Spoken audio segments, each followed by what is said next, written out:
Na vida de Funakoshi, muitas tradições foram quebradas.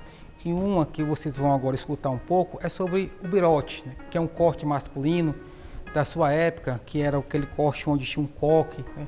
Onde para o povo japonês mostrava masculinidade.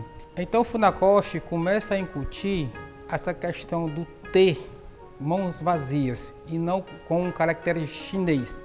Porque, na verdade, a extração desse nome Karatê vem do Okinawa Te, que era mãos de Okinawa, e passando a ser mãos vazias, porque o Karatê é praticado com as mãos vazias, não usam armas. Por isso que Funakoshi procurou fazer com que as pessoas conhecessem o verdadeiro significado do Karatê mãos vazias. Foi no ano de 1868 que Genshi Funakoshi nasceu, no mesmo ano que aconteceu a restauração da Era Meiji. 2 anos depois, foram abertos concursos públicos. Então, mais tarde, Genshi Funakoshi alterou sua data de nascimento para poder fazer esses concursos.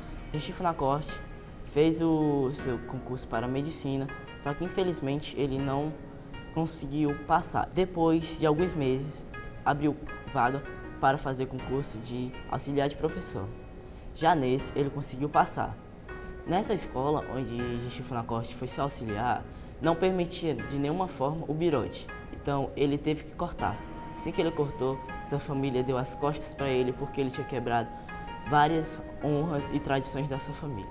Naquela época, Genshi Funakoshi ele foi contratado como assistente. Só que pouco tempo depois ele foi se destacando. Ele foi também contratado como professor das classes elementares. Aí ele foi se destacando mais ainda até que ele foi transferido para Narra. Só que isso não foi só uma transferência para ele, foi uma promoção e uma oportunidade de ele praticar o karatê dele novamente. E ele fala que essa fase ia demorar muito, ia ser muito lenta.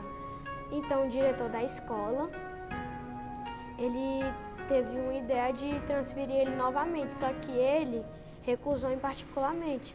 Ele preferia perder aquela oportunidade, ele preferia parar de se destacar para poder rever e praticar o karatê dele. E até ele fala que não só aprendeu o karatê, mas sim aprendeu várias outras coisas com seus professores para levar o dia a dia. Funakoshi conta diversas histórias dos seus 2 professores, né, Asato e Tozo, que a de Asato, que ele começa falando, é que ele falava para Funakoshi, quando a estação transiberiana estiver concluída, a guerra entre Japão e Rússia vai ser inevitável. E isso muitos anos antes da rivalidade entre esses 2 países. E uma de Tozo também que eu gosto muito é que ele está a caminho de um restaurante. Aí chega um assaltante e dá um soco nele com o braço direito. Aí Tozo endurece os músculos da barriga e segura o punho do assaltante com seu punho direito. Ele joga o assaltante dentro do restaurante e pede uma garrafa de vinho e uma taça. Aí ele vai e bebe essa taça, a taça de vinho com a mão esquerda. E ele ainda fala para o assaltante: você não devia fazer esse tipo de brincadeiras com um velho como eu, vai que eu me machucasse? Logo no começo do capítulo, Genshi Funakoshi começa falando sobre a dificuldade de domínio da língua japonesa, porque apenas uma palavra pode ter diversos significados. Não foi muito diferente com a palavra karatê. Teve com significados de mãos, era mais simples. Porém, kara tinha 2 significados, que era vazio ou então chinês.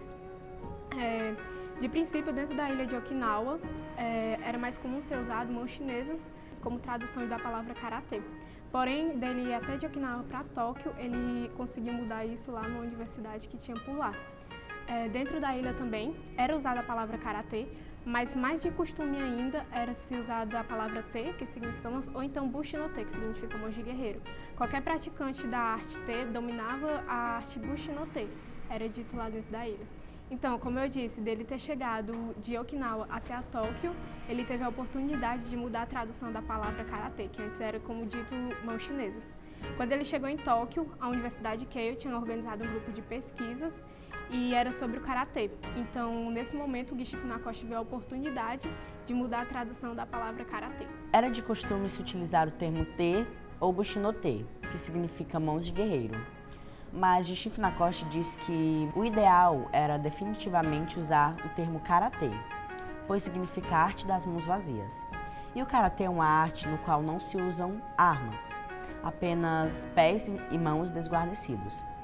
E além de os praticantes de karatê terem como objetivo aprimorar a arte, eles também tinham como meta limpar a mente e o coração de todo o desejo, de todas as vaidades terrenas.